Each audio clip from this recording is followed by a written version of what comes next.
Welcome to Midnight Terrors, where spine-chilling tales come to life.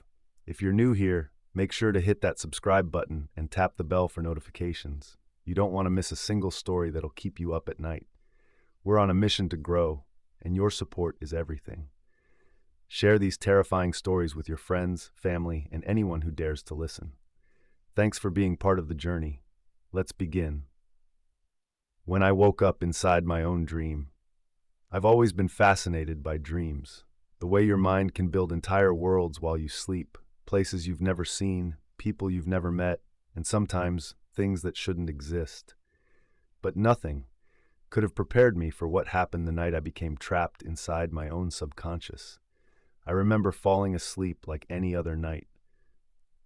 Nothing strange, just exhaustion pressing down on me, a dark room wrapped in silence, and the low hum of my fan lulling me into unconsciousness. But when I opened my eyes, I wasn't in my bed. I was standing barefoot in a hallway that seemed to stretch forever in both directions. The walls were coated in pale green wallpaper, rotting and curling at the edges like dead skin. Above me, fluorescent lights buzzed and flickered erratically, casting shadows that twitched as if they were alive. The air smelled like mold, and something else, something metallic, like blood just beginning to rust. It didn't feel like a dream. It felt too real, too cold, too still. That silence, it wasn't peace. It was pressure. It was presence. Like the hallway was watching me. I told myself I was dreaming. I begged myself to believe it. But then the static started. A faint crackle in the air, crawling across my skin like invisible insects. My heartbeat was loud, wrong, offbeat, like it didn't belong to me. I tried to wake up, pinched myself until I bled, screamed until my throat tore, slapped myself until my cheek burned. Nothing. No change. This wasn't sleep. This wasn't even a nightmare. It was a trap. A carefully constructed lie built from fragments of my own memories. A prison designed to look familiar, but feel completely wrong. And somewhere, just out of sight, I swear something was breathing. Waiting. Like it knew I was awake, I started walking, hoping to find an exit.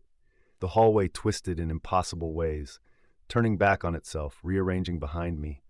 Doors appeared, but they led nowhere. Sometimes they opened to exact copies of the same hallway.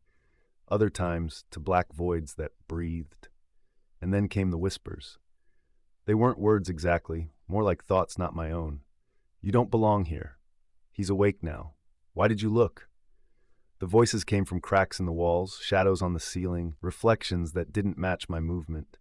I saw myself at one point, in a broken mirror at the end of the hall, same face, same clothes, but his eyes were bleeding and he smiled without lips. He raised a finger to his mouth and whispered, "Shh, don't let it know you're awake." And that's when I heard it, something massive dragging itself just behind the walls, breathing, searching. It was hunting consciousness, drawn to anyone in the dream who realized it was a dream.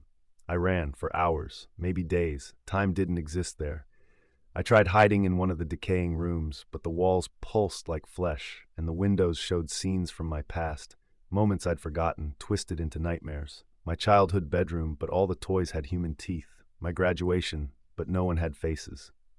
Then I saw the door. Unlike the others in the endless hallway, this one wasn't metal or glass. It was old wood, aged like it had been pulled from a different century. It glowed faintly, as if moonlight lived inside it. A number was carved deep into the grain, jagged like it had been scratched in a panic. 3:33 a.m. I reached for the handle. It burned like a brand.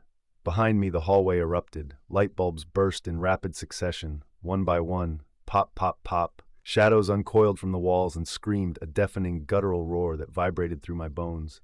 The air turned thick, wet. I felt breath on my neck. Hot, rancid, hungry. I had no choice. I threw the door open and dove inside. And woke up. Back in my bed, drenched in sweat, the fan overhead was still humming, spinning lazily. My room was quiet, too quiet. No cars outside, no wind, just silence, heavy and watching. I sat up, heart still racing, trying to shake off the dream, or whatever that was. Then I noticed the clock on my nightstand, 3:33 a.m. Exactly. I stared at it, once, twice. Then my eyes drifted to the mirror across the room, and I froze. My reflection wasn't right. It was sitting up like I was, same posture, same position, but it was smiling, wide and cold, and it wasn't blinking. Then slowly, deliberately, it raised a finger to its lips. I couldn't move, couldn't breathe. Then it stood up before I did. It walked toward the edge of the mirror and kept going, out. The glass rippled like water as it stepped into my room, and the last thing I remember before the world went dark was me, standing over me, still smiling, and whispering in my voice, "You shouldn't have opened the door.